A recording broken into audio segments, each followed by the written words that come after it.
신영증권의 김효진 박사님의 인사이트와 오늘은 함께 할게요. 박사님 어서 오세요. 네, 안녕하세요. 김효진입니다. 네, 오랜만에 뵈요. 오랜만에 봬요. 네네. 너무 뵙고 싶었고 네. 제가 항상 너무 멋있다라고 생각하는 개인적으로 네. 우리 박사님 너무 반갑습니다. 오늘 또 개인적인 소회로는 시장을 본 소회로는 네. 주말 앞두고 연휴 앞두고 마이너스로 안 끝난 거 코스닥까지도 마이너스로 안 끝난 게 그나마 너무 다행이다라는 생각 드는데 코스피가 7천 또 근처에서 마감이 됐어요. 어떻게 아침에는 보세요? 넘어서기도 맞아요. 했었고요. 7천 네. 찍기도 했었고 소회를 좀 듣고 싶습니다. 총평?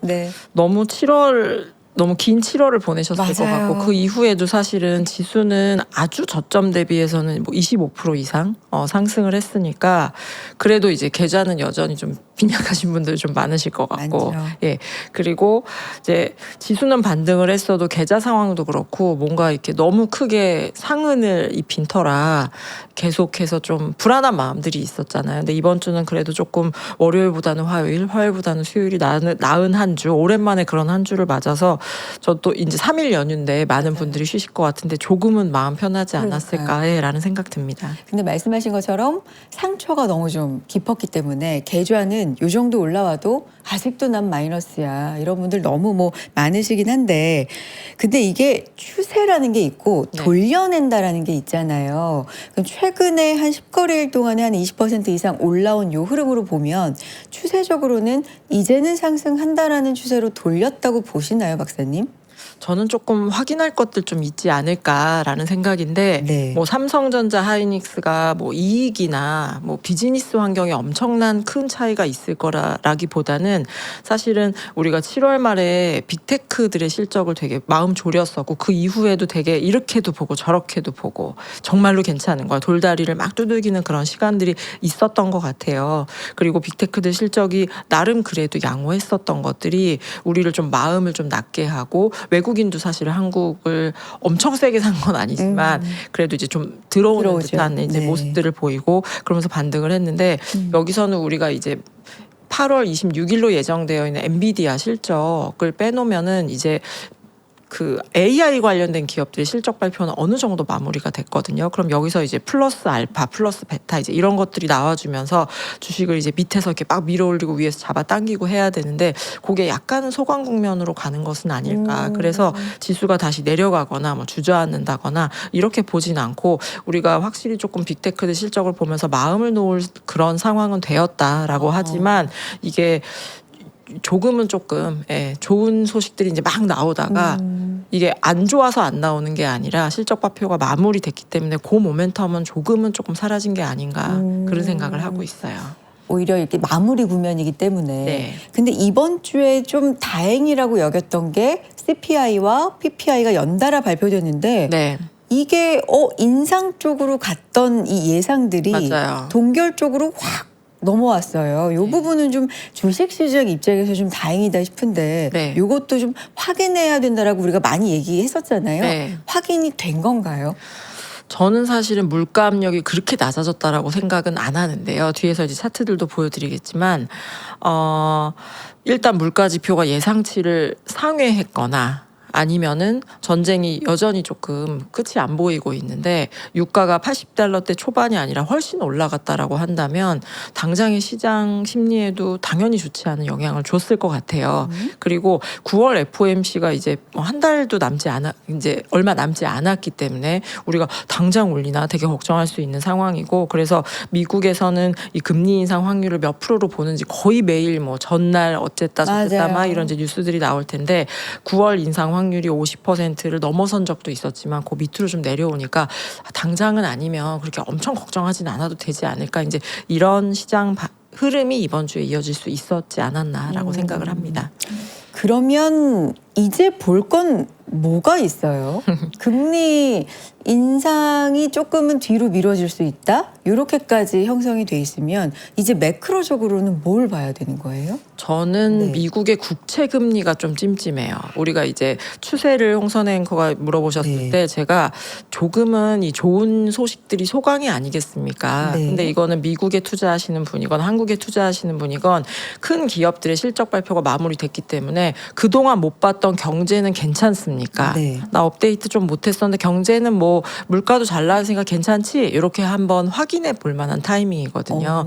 근데 아까 질문 주신 것처럼 소비자 물가도 사실은 예상치에 부합하는, 그러니까 예상치 정도로만 나왔고 유가도 더 올라가지는 않고 있고, 그리고 지지난주에 발표되었던 고용 지표도 예상치를 하회하면서 당장 금리를 올리는 건 아닌가 봐. 이제 여기까지만 헤드라인을 놓고 보면은 그럼 뭐 그럭저럭 시장은 뭐 가파르게 올라가지는 않나도 그냥 이렇게 나쁠 거는 엄청 없지 않을까. 근데 저도 이제 지난 7월 긴 7월을 보내면서 마음이 작아지더라.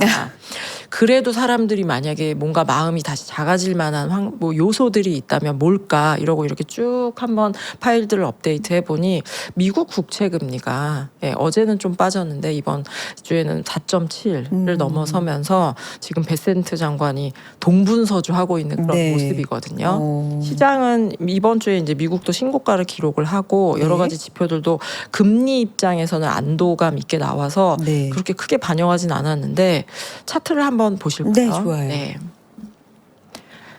보고 계시는 차트는 유가하고 미국의 국채 10년물 금리를 같이 그려놓은 겁니다.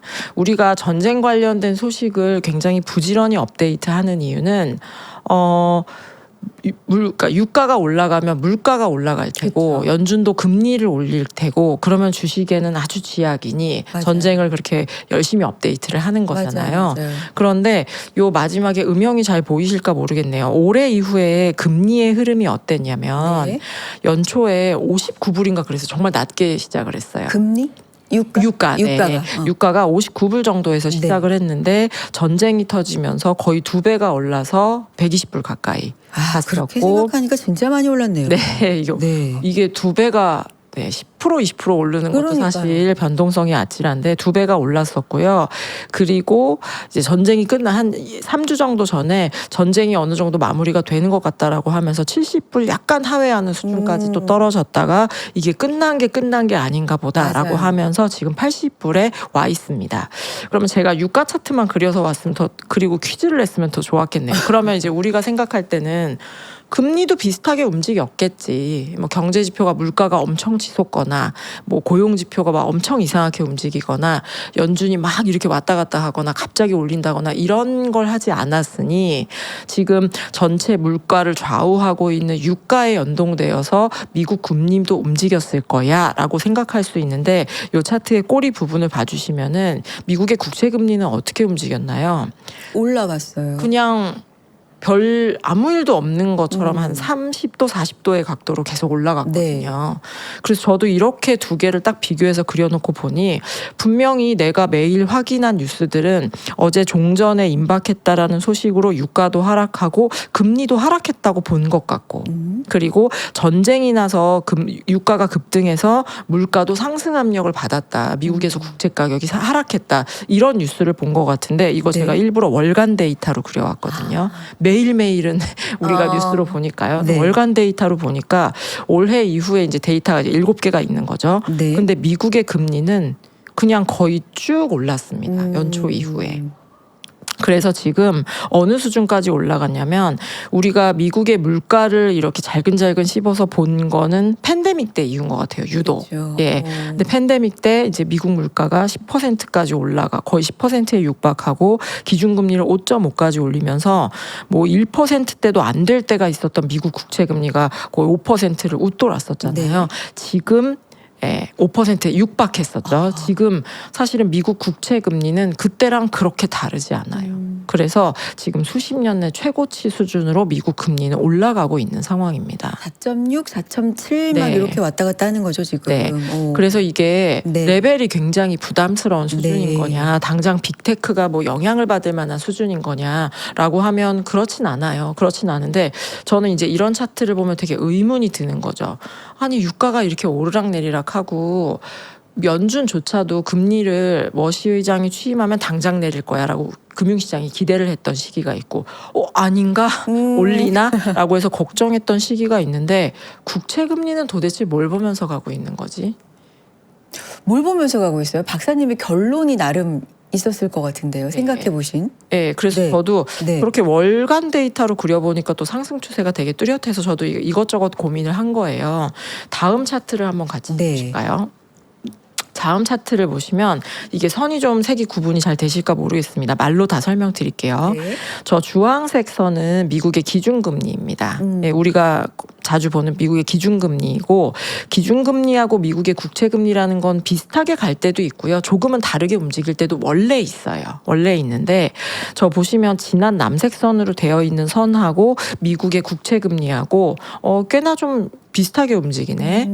코로나 때, 팬데믹 때는 좀 다르게 움직였지만 특히 올해 이후에는 이게 확대해서 보면 미국의 국채금리와 기준금리는 정반대로 움직이는 것까지 보이기도 하는데 이 진한색 선으로 되어 있는 적정금리와 미국의 국채금리는 거의 비슷하게 움직이는 것을 확인하실 거예요. 저게 뭐냐면 지금부터 조금 말을 천천히 설명을 드릴게요.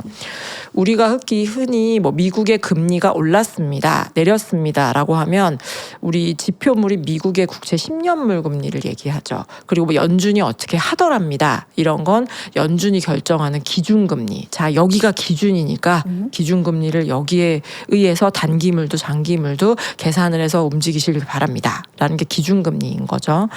그런데 이 기준금리를 어떻게 결정하는지는 뭐 여러 가지 보면서 열심히 결정을 하겠죠. 네네네. 근데 테일러라는 사람이 규칙을 하나 만들었어요. 테일러 룰이라고 써 있네요. 예, 1993년에 네. 우리 미국의 연준은 물가가 얼마나 뜨거운지 차가운지 고용이 얼마나 뜨거운지 차가운지를 계산을 산수로 이렇게 수식으로 해서 그러면 미국의 지금 물가와 고용 수준에 맞는 기준금리 적정금리는 몇 프로입니까? 그래서 숫자 하나로 딱 계산되게 만든 테일러 룰이라는 게 있고요. 그게 저 복잡한 공식이에요? 네, 맞습니다. 오. 공식은 모르셔도 되는데 네. 제가 방금 구두로 말씀드린 네. 것처럼 물가가 뜨거워 차가워 아니면 고용이 뜨거워 차가워를 네. 보고 이거를 다 버무려서 하나의 요리, 하나의 값으로 만들어낸 게 테일러 룰로 만들어낸 적정금리라고 보시면 돼요. 그런데 나 그래도 주식 공부 되게 열심히 했는데 나는 테일러 룰이라는 건 처음 듣는데 네, 라고 네, 생각하는 네. 분도 있으실 것 같아요. 왜냐하면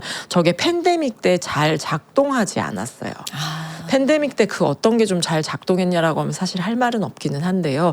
우리가 이런 시국을 처음 겪다 보니 사람들이 이렇게 봐야 되나 저렇게 봐야 되나 굉장히 저조차도 되게 우왕좌왕했었고 그 전에는 그래도 테일러를 가끔이라도 계산을 하면서 뭐 미국이 그래도 연준이 금리를 올려야 될 것 같은데요. 인상 압력이 높습니다. 뭐 인하 압력이 높습니다. 이런 것들을 테일러 룰로 봤었거든요. 그런데 이게 한 3, 4년 동안 너무 이제 좀 잘 안 맞다 보니까 잘 안 보게 됐었죠. 네. 그래서 저도 되게 오랜만에 미국의 다시 앞에 맨 처음 장표를 머리로 떠올려 보시면 유가랑 금리랑 잘 안 맞네. 네. 그리고 연준에서는 뭐 이렇게 좌로 갔다가 우로 갔다가 좀 이렇게 왔다 갔다 하는 것 같은데 일별로는 그걸 따라가는 것 같았지만 결국은 시장 금리가 미국의 국채 금리가 그걸 안 따라가네. 그러면 설마 그 예전에 썼던 테일러를 따라가나? 라고 하면서 저도 오랜만에 업데이트를 해서 보니 올해 이후에는 꽤 비슷한 모습을 그리더라.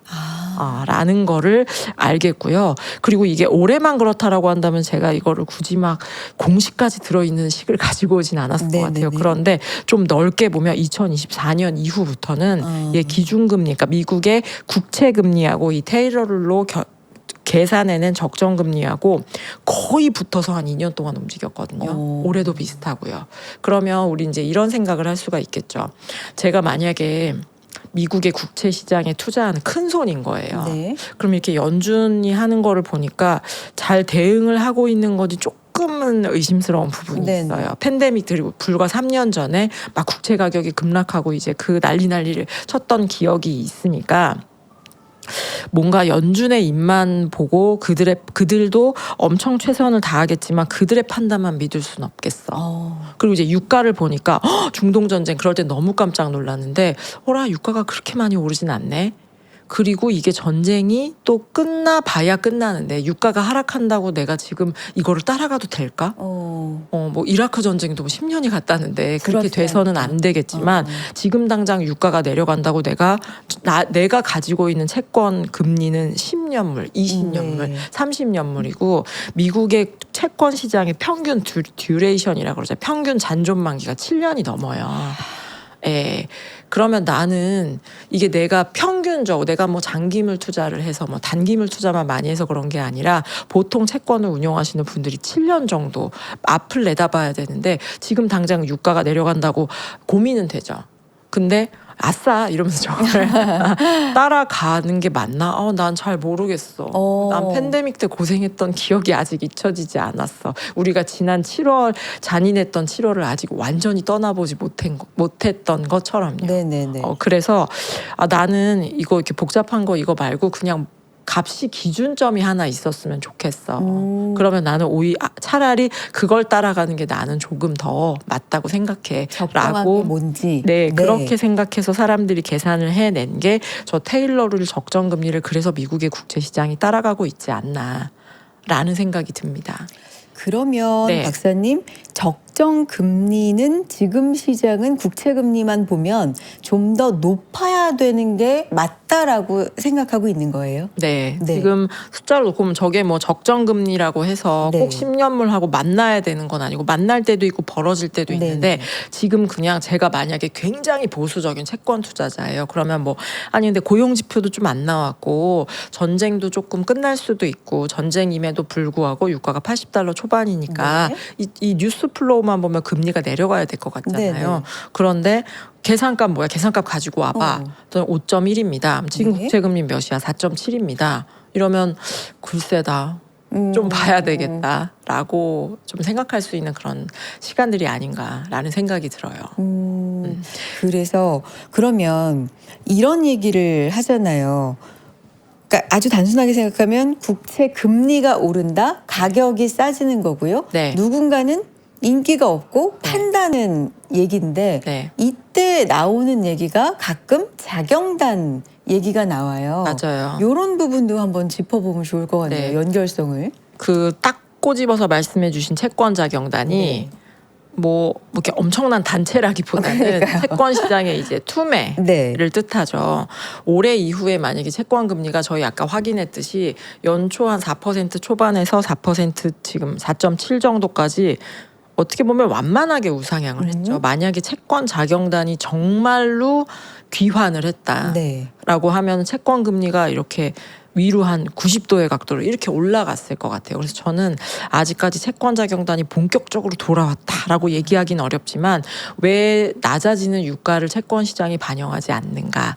연준에 대한 기준금리 인상에 대한 거는 이번 주만 당장 놓고 봐도 물가 지표도 그리고 고용 지표도 사실은 채권 시장에서 되게 좋아할 만한 수준들이 나왔는데 왜 채권 금리는 그렇게 그닥 하락하지 않았는가를 보면 이 채권 자경단들이 조금은 경계를 여전히 하고 있는 게 아닌가라는 생각이 들어요. 이 채권 자경단이란 용어가 조금 낯선 분들이 있으실 것 같은데요. 제가 채권에 오늘 엄청난 그 큰 손으로 빙의를 해서 한번 말씀드려보자면 이게 어떤 단체가 아니에요? 네, 그죠? 단체가 아니고 네. 저는 이제 채권 투자한 사람 입장에서 네. 제 채권 가격이 하락할 가능성들이 있으면 채권을 말씀하신 것처럼 채권을 팔겠죠. 그럼 어떤 조건이 나타났을 때 채권을 파느냐라고 하면 부채가 너무 많을 때, 정부 부채가 너무 많을 때, 그러면 국채 엄청 많이 찍어야 되니까 희석되네. 그럼 채권 가격이 떨어지겠네. 채권이 적어야 희소한데. 그러면서 이제 채권 가격이 떨어질 수 있고, 두 번째는 인플레이션을 잘 잡지 못할 때. 네. 그러니까 물가가 내려가야 채권에는 유리한데 물가가 계속 올라가. 그러면 채권 가격이 좋지 않으니까 난 지금이라도 팔아야겠어. 네. 라고 하면서 채권을 파는 이런 현상들이 나타나고 세 번째는 중앙은행의 독립성이 훼손될 때 사실 이번에 인플레이션 통제 능력 약화되는 거랑 세트라고 보시면 될 것 같은데 독립성이 훼손되면 이리 갔다 우왕좌왕하거나 그릇된 액션 결정을 하기 때문에 인플레를 잘 못 잡게 되죠. 궁극적으로는. 그래서 이런 조건이 있을 때 채권 자경단이 이제 뭐 귀환했다. 채권 시장에 투매 현상이 나타났다. 이제 이런 이야기들을 하는데 지금 저는 지금 채권 금리가 꾸준히 오르는 게 투매 양상까지는 아니어도 채권 시장에는 확실히 좀 최근에 연준의 흐름 뭐 그리고 유가의 하락을 100% 이게 이어질 거라고 믿지 않는 그런 경계감들이 국채 금리를 꾸준히 이렇게 밀어 올리는 흐름들이 있지 않을까라는 생각이고, 이게 결국은 의심이 있다라는 얘기죠. 네네. 의심이 있다라는 얘기고, 제가 아까 테일러를 막 설명드렸는데 저게 테일러라는 분이 1993년도에 만든 겁니다. 그 이후에 여러 가지 버전이 있긴 해요. 근데 기본 틀은 똑같거든요. 그럼 이제 우리 생각할 때는 그러면 그거 30년 전에 만든 건데 그거를 보면서 내가 좀 경계감을 저도 가져야 되는 건가요? 의심이 드실 그럴 수 수 있잖아요. 있죠. 그런데 지금 채권 시장에는 의심이 되게 많고, 그 30년 동안 저 테일러 룰이라는 근간을 완전히 바꿀 수 있는 어떤 규칙을 만든 사람이 없어요. 그러니까 여전히 저게 쓰이고 있고 국채 금리는 또 저 값을 따라가고 있는 거겠죠. 그렇군요. 그래서 여러 가지 뭐 금융 기법도 완전 많이 네. 바뀌었을 거고 국채 시장의 규모도 달라졌을 텐데, 여전히 저 1993년도에 근간이 만들어진 테일러 룰까지 우리가 볼 정도로 채권 시장에는 지금 의심이 많다라는 이야기를 좀 거듭 드리고 싶었던 거고요. 네. 그러면 이제 뒤 후반부에서 좀 다른 이야기 드려야 될 것 네네. 같은데, 전체적으로 볼 때는 채권 금리가 엄청 폭등하진 않는다고 하더라도 돈줄은 조금씩 마르고 있다라고 판단을 해야 우리가 맞는 판단인 것 같습니다. 금리가 높은 수준으로 유지되니까. 네, 그러면 연준이 갑자기 여기서 50bp, 100bp 올린다고 저도 생각하지 않고, 중간성 뭐 워시의 어떤 그런 입장 때문이 아니라 원래 중앙은행이 어떤 중요한 선거 전후에 바로 직전에 네. 방향을 바꾸는 거는 원래도 그렇게 잘 안 했었어요. 그래서 저도 12월부터 금리 인상을 하지 않을까라고 생각을 하고, 그 정도면 시장에서도 마음의 준비를 할 시간이 좀 있지 충분하다. 않을까라고 네. 이제 생각을 하는데, 네. 이게 채권 국채 금리 입장에서는 조금 이제 그거보다는 경계감이 있고 네. 금리 인하의 가능성들은 조금씩 사라지고 옅어지고 있는 거죠. 그러면 시장에서는, 전체 경제 입장에서는 금리가 4%일 때보다 4.7%일 때 혹은 5%에 육박하는 금리 수준일 때는 확실히 시중의 유동성은 조금씩 미세하게나마 줄어들고 있다라고 판단을 해야 우리는 맞지 않나라는 생각이 듭니다. 그러면 이제 여기까지 들으시는 분들이라면 저게 주식이 그냥 소강 국면이 아니고 지금이라도 팔아야 되나? 왜냐하면 주식 시장에서 가장 크게 어떻게 보면 네.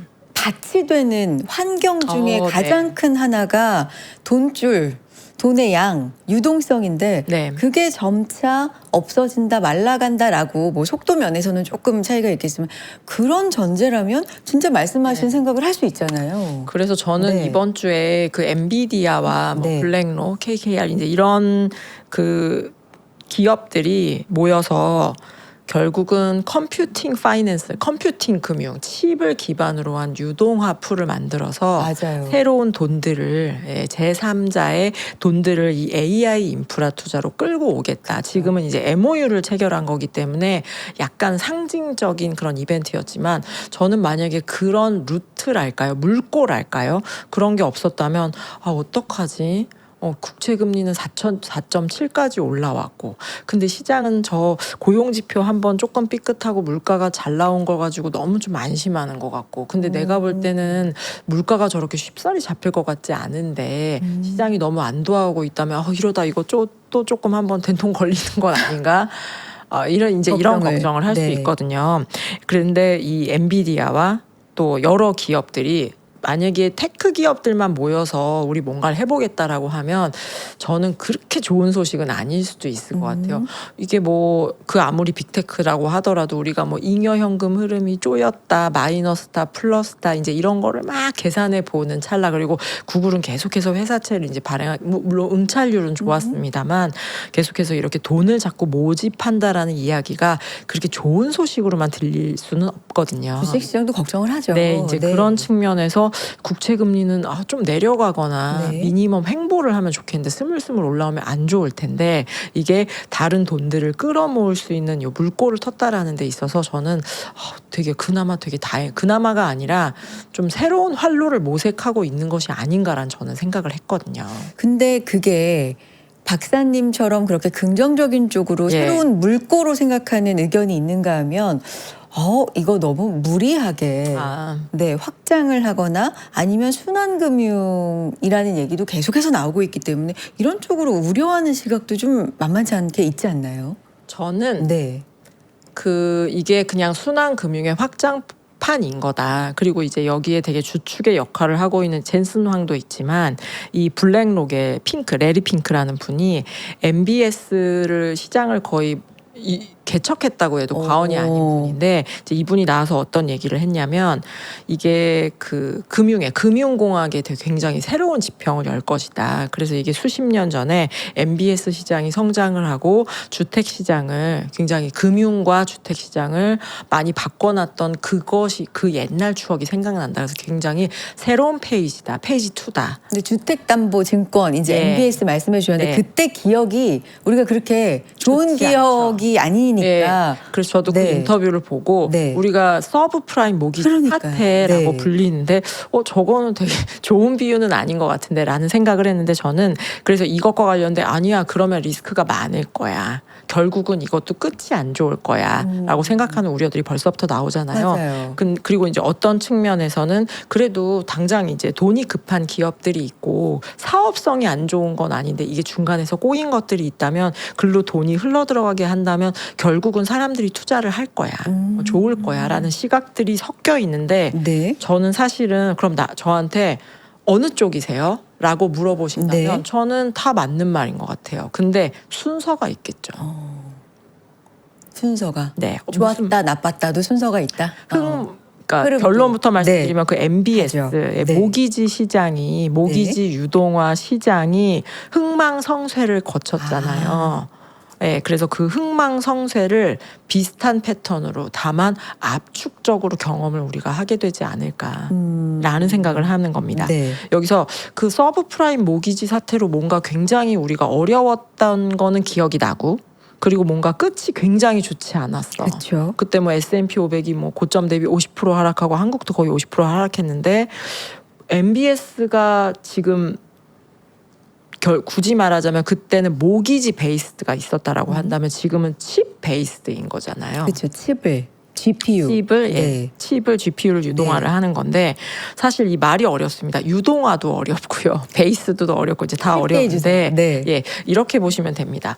원래 이 MBS라는 상품이 금융공학 기법이 등장하기 전에는 은행이 그냥 제가 3% 은행에 가서 제가 집을 살 건데 대출을 해주세요. 라고 하면 제 거를 이렇게 산정을 해서 1억을 대출해 드리겠습니다. 라고 하면서 우리 둘만의 계약으로 모든 주택과 관련된 대출이 끝났었죠. 그쵸. 그런데 은행들이 이렇게 보니까 이게 그냥 하나의 뭐 계약으로만 끝내기 너무 아까운 거예요. 그래서 이 대출을 팔아서 만든 증권을 가지고 또 이게 판매를 하고 거기에서 만들어낸 돈을 가지고 또 대출을 해주고 돈을 이게 룰은 있었지만 여러 번 재활용을 했던 거예요. 그게 모기지를 기반으로 한 유동화 우리가 가지고 있는 자산들을 유동화했다라는 측면에서 유동화 증권이 됐었고 그러면서 뭐 그런 게 있었던 것 같긴 한데 이게 어떤 파급 효과를 나타냈었냐면은 결과적으로는 이게 원래 미국만 하더라도 지역은행이 굉장히 많았었거든요. 그래서 저는 이제 여의도에 있었으니까 3% 은행에 가고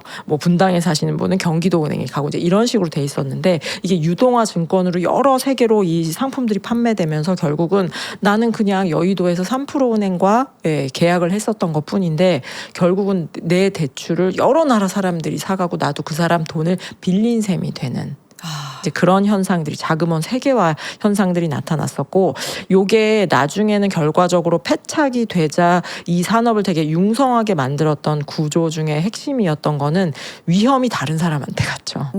그래서 원래는 대출을 홍선의 앵커가 신용도가 얼만가 이렇게 제가 냉철하게 해서 그 위험을 제가 같이 쉐어했던 건데 이걸 유동화하면서 이제 위험의 일부가 나한테 투자한 다른 사람이 가져가게 된 거죠. 그러면서 그때 당시에 초반에는 아주 이게 금융이 커질 수가 있었고 마지막에는 결국 끝이 좋지 않았던 이런 흐름들이 있었습니다. 그래서 흥망성쇠가 있었고 그러면 이 MBS 주택을 담보로 한 증권의 금융공학의 신지평을 열었던 게 있었고 지금은 칩 기반으로 해서 컴퓨팅 금융을 하겠다라는 건데 차이점도 있고 공통점도 있죠. 제가 볼 때는 큰 차이는 그러니까 큰 공통점은 같아요.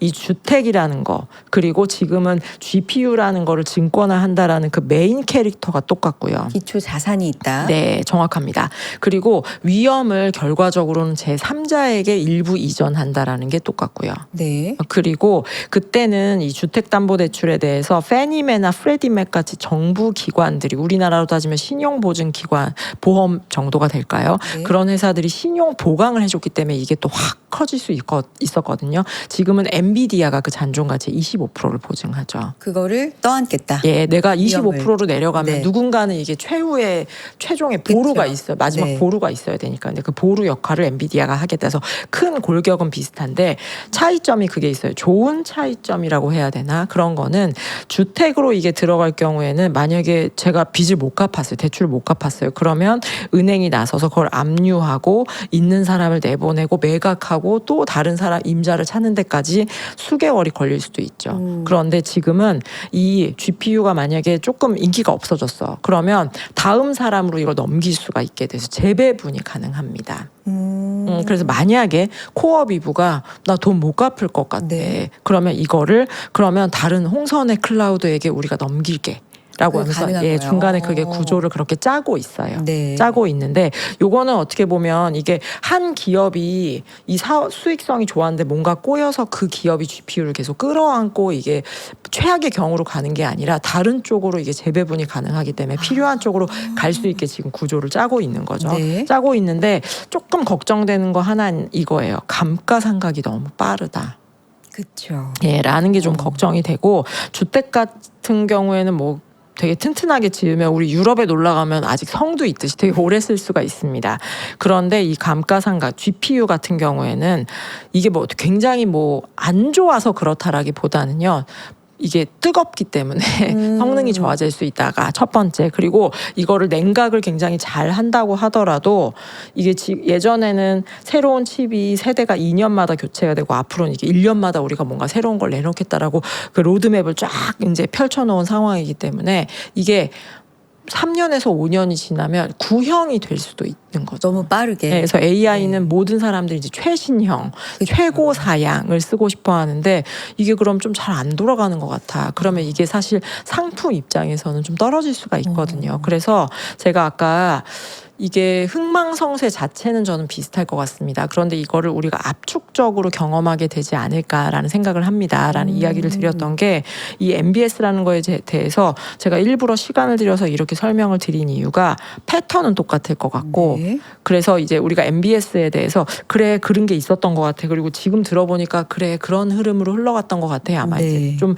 기억이 상기가 되실 텐데 학습 효과가 하나가 있는 거고요. 그때도 그랬던 거 아니야. 라고 하면서 학습 효과가 하나 있고 그리고 이 감가상각 칩은 그렇게 길게 쓸 수 없다라는 것 저사양을 그 써도 되는 수요들이 저는 나타날 거라고 생각해요. 하지만 아주 그 핵심 코어에는 나는 최신식을 그렇죠. 원한다. 내가 구형 쓰려면 왜 써? 라는 사람들이 있을 수도 있기 때문에 이게 상품의 가치가 시간이 갈수록 좀 빠르게 안 좋아질 수도 있을 것 같은데 그런 부분에서는 이제 아마 압축적으로 우리가 요 흥망성쇠를 겪게 되지 않을까라는 생각이고 그러면 앞에서 말씀드린 제가 이제 막 여러 가지를 말씀드렸는데 한번 더 해보자는 거예요. 더해보자. MBS가 네. 겪었던 흥망성쇠는 어떻게 진행이 됐었냐면 제가 그냥 퉁쳐서 흥망성쇠였습니다 맞아요. 네. 라고 말씀을 드렸지만 사실은 아주 처음에 나타난 건 1970년대부터였고요. 1980년대 90년대에 금리가 떨어지고 이제 1980년대 이 기법들이 이제 본격적으로 사용되기 시작하면서 물가나 국채 금리는 그렇게 떨어지지 않았지만 금리는 꾸준히 내려오는 흐름들 있었고 실제로 미국에서 주택 보유율도 올라갔더라고요. 금리가 떨어지니까 대출도 예. 많이 받고. 예, 네. 그래서 예전 같았으면은 대출이 좀 빡빡하게 안 나왔을 네. 수도 있었던 사람들에게도 대출이 나가기 시작했습니다. 그렇죠. 그래서 초기 국면에서는 수혜가 있었고, 네. 야, 요즘 MBS라는 게 있는데 아직 이때 이제 미국에서는 지방은행이 많이 파산했었기 때문에 네. 이쪽에서는 사실은 많이 들어가고 싶지 않아 했거든요. 근데 이렇게 저렇게 유동화를 해서 정부도 보증을 해주고 괜찮다던데. 라고 하면서 돈들이 들어가기 시작했죠. 들어가기 시작했고 물론 이쯤에서 브레이크가 걸렸었다면은 좋았겠지만 네. 그럼 80년대 90년대를 거치면서 미국의 주택 시장이 정말 꾸준히 상승하는 모습 그리고 2000년대 넘어서면서부터는 꾸준히가 아니고 미국 주택 시장이 핫했죠. 그렇죠. 그러면서 이게 미국의 금융들이 뭐 이거를 통해서 나는 한탕 하겠어 이제 이런 목적이 있었던 거는 아니라고 생각하고, 이게 계속해서 주택 가격이 올라가니까 이쪽이 리스크 대비 리턴이 높은 자산이 된 거죠. 한 20년은 그러니까 수혜 기간이 있었던 거네요. 예, 그러면서 네. 결과적으로 더 많은 돈들이 네. 이제 벌려지고, 결국은 어느 시점에서는 브레이크를 잡았으면 좋았겠지만 이게 기준이 계속해서 과거 데이터를 보면서 이제 기준들이 완화되면서 결과적으로는 나중에 우리가 고생을 했던 게 그쵸. 우리가 기억하는 2008년의 서브프라임, 그러니까 그 베어 스턴스 파산과 네. 서브프라임 모기지 사태라고 불리우는 세계 경제의 역성장이었던 겁니다. 그럼 칩으로 이거를 대입을 하자면 좀 칩으로 대입. 네. 네, 압축적으로 이게 전개가 될 거다라고 해주셨으니까 예. 경로를 어떻게 지금 예상하고 계신 거예요? 그러면 경로를 따져보자라고 한다면 지금은 일단 투자를 AI의 산업은 너무 황금알을 낳는 거위야. 맞아요. 많은 돈이 투자될 수밖에 없어. 그런데 우리가 너무 가파르게 늘었던 속도를 봤던 터라, 그리고 하이퍼스케일러들이 돈을 자기 돈만으로도 너무 충분했던 거를 한 1, 2년 봐왔던 터라 걱정을 안 했었는데 이제 여러 가지 물음표들이 좀 생겨난 시점. 이고 또 네오클라우드도 이번 주에 좋았던 거지. 뭐 괜찮겠어? 엔비디아랑 순환금융만 있는 거고 괜찮을까? 뭐 이런 고민들이 있었던 상황이었는데, 이게 그 칩을 베이스로 한 GPU 컴퓨팅을 베이스로 한 기초 자산으로 한 여러 가지 금융 기법들이 들어가면서 자본 비용이 저는 전반적으로는 좀 낮아지는, 다시 조금 돈의 흐름에 물꼬가 트이는 그런 숨통이 트이는 숨통이 네. 트일 거다라고 생각하고요. 지금 사실은 돈이 없어서 투자를 못하는 쪽은 없을 거예요. 네네. 그런데 돈을 내가 빌려주기로 한 사람들이라면 뭔가 시끌시끌한데 계속해서 서류를 요구할 수 있는 상황인 거죠. 홍선혜 씨, 네. 뭣도 서류 내시고요, 뭣도 내시고요. 네. 뭐 지난번에 1년치 뭐 장부 다 가지고 검증을 달라고 좀 말씀드렸는데 깐깐하게. 3년치 갖다 주세요. 네. 이런 식으로 하면 좀 꼬치꼬치 캐물 수 있는 상황이었던 것 같아요. 그런데 엔비디아가 25%를 잔존 가치를 보증해 준다더라. 그리고 여기에 뛰어든 것들이 뭔가 빅테크 이거나, 그러니까 약간 좀 쉬운 표현으로 하면 그 밥에 그 나물이라고 할까요? 예, 맨날 듣던 기업들이 아니고, 물론 이제 실리콘밸리에 여전히 큰 손이지만 이제 금융 쪽에서도 거물들이 참전을 했다라고 한다면 이들도 좋게 판단하는구나라고 우리가 조금은 안도할 수 있는 그런 국면이 아닌가라는 생각이 들고,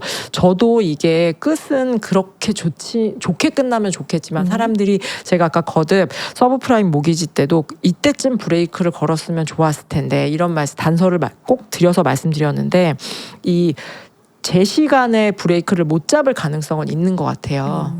취하다 보면 예, 근데 네. 그거는 이제 우리가 나중에 좀 지켜봐도 될 것 네네. 같고요. 지금은 일단 비용, 이 파이낸싱, 돈을 끌어오는 거에서 굉장히 물음표가 있었던 상황에서 새로운 물길이 나타났다라는 것만으로도 저는 조금 한숨 돌린 게 아닌가라는 생각이 듭니다. 그래서 종합해서 말씀드리면, 초반부에 제가 드렸던 말씀은 그렇게 좋은 얘기는 아니었어요. 시중의 돈들은 냉정하게 보면 조금씩 말라가고 있다. 네. 다만 이게 AI의 돈도 말릴 거야. 네. 우리가 이거를 걱정하고 있었던 상황이었는데, 우리가 사람이 좀 그렇습니다. 사람이라고 하니까 너무 거창하네요. 돈이 뭔가 좀 말라가는 것 같아요. 내가 이제 돈이 얼마 있는지를 안 봐도 되는 상황은 아니거든요. 그러면 사람들은, 특히 투자자 입장에서는 안고 에이스만 남기고 싶거든요. 그런데 그 문을 저는 요걸로 이제 열기 시작했다라고 생각하고, 그래서 지금은 저게 제2의 순환금융일 거야, 끝이 좋지 않을 거야, 저도 이거를 정말로 열심히 봐야겠어라는 생각은 들지만, 일단 저는 돈이 많이 들어갈 거라고 생각해요. 일단은 예. 네, 그게 언제까지일지 모르겠지만 당장은 굉장한 수혜로 예. 여겨질 것이다. 그래서 이제 저도 그렇고 이제 많은 분들이 AI로 글로벌 압착이 일어나야 이 AI 랠리도 끝나는 겁니다라는 네. 이야기 많이 해주셨을 것 같은데, 저는 압착은 이제 본 게임이다 라는 생각마저 듭니다. 오늘 전반적으로 좀 걱정 어린 시선으로 얘기해 주신 것 같지만 결론은 네. 당분간은 굉장한 돈이 들어올 수밖에 없다. 예, 돈 AI 걱정은 쪽으로. 한숨 돌렸다. 네, 그렇게 결론이 나는데 정말 결론은 국내장으로 좀 해봐야 될 것 같아요, 박사님. 마지막 질문 될 것 같은데, 아무래도 국내 AI 스토리에도 뭐 7월에 그런 변동장을 겪으면서 엄청나게 좀 의심도 많이 생겼고요. 네. 실제로 주가의 하락도 너무나 깊었습니다. 네. 다시 8월에 회복을 하고 있는 중이라고 해도 네. 아직도 사람들의 마음속에는 상처와 계좌상의 상처도 좀 깊고요.